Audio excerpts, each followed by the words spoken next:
நான் first time யூடியூப்ல face காமிச்சு வீடியோ போடலாமா வேணாமான்னு சொல்லிட்டு ரொம்ப நாள் யோசிச்சுட்டே இருந்தேன். கிட்டத்தட்ட ஒரு 6 மாசத்துக்கு மேலே எல்லாம் போயிடுச்சு. ஒரு கட்டத்தில் சரி பண்ணி தான் பார்ப்போம், என்ன நெகட்டிவ் வருதா பாசிட்டிவ் வருதான்னு ஃபேஸ் பண்ணிடலாங்கிற ஒரு முடிவில் தான் அதுக்கப்புறமா நான் ஃபேஸ் எல்லாம் காமிச்சு வீடியோ போடவே ஆரம்பித்தேன். ஸோ ஸ்டார்டிங்ல இருந்தே ரெஸ்பான்ஸ் நல்லா தான் வந்துச்சு. வெளியே இருந்து வர ரெஸ்பான்ஸ் கூட நல்லா தான் வந்துச்சு. பட் நம்மளை சுற்றி இருக்கவங்களும் நமக்கு தெரிஞ்சவங்களும் அவங்க கொடுக்குற அந்த கமெண்ட்ஸ் தான் என்னால் அக்செப்ட் பண்ணிக்க முடியாமல் இருந்தது.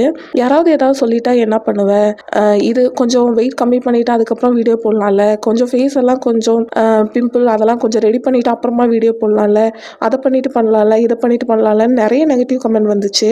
ஸோ நான் அது எதுவுமே காதில் வாங்கிக்காமல் நான் இன்றைக்கி இப்போது இவ்வளோ சப்ஸ்கிரைபர்ஸோடு இருக்கேன். இப்போல்லாம் நேரில் நிறைய சப்ஸ்கிரைபர்ஸ் கூட மீட் பண்ணுறேன். ஸோ அதெல்லாம் எனக்கு ரொம்பவே சந்தோஷமாக இருக்குது. உங்கள் லைஃப்பில் இந்த மாதிரி நெகட்டிவ்ஸ் நிறைய இருந்திருக்கும் கண்டிப்பாக. ஸோ அந்த மாதிரி நீங்கள் ஃபேஸ் பண்ண நெகட்டிவ்ஸ் என்னென்னு சொல்லிட்டு மறக்காமல் கமெண்ட்டில் சொல்லுங்கள். அதுக்கப்புறமா அன்றைக்கி ஈவினிங் ஸ்நாக்ஸ்க்கு கோதுமையில் போண்டா செஞ்சுக்கிட்டோம்.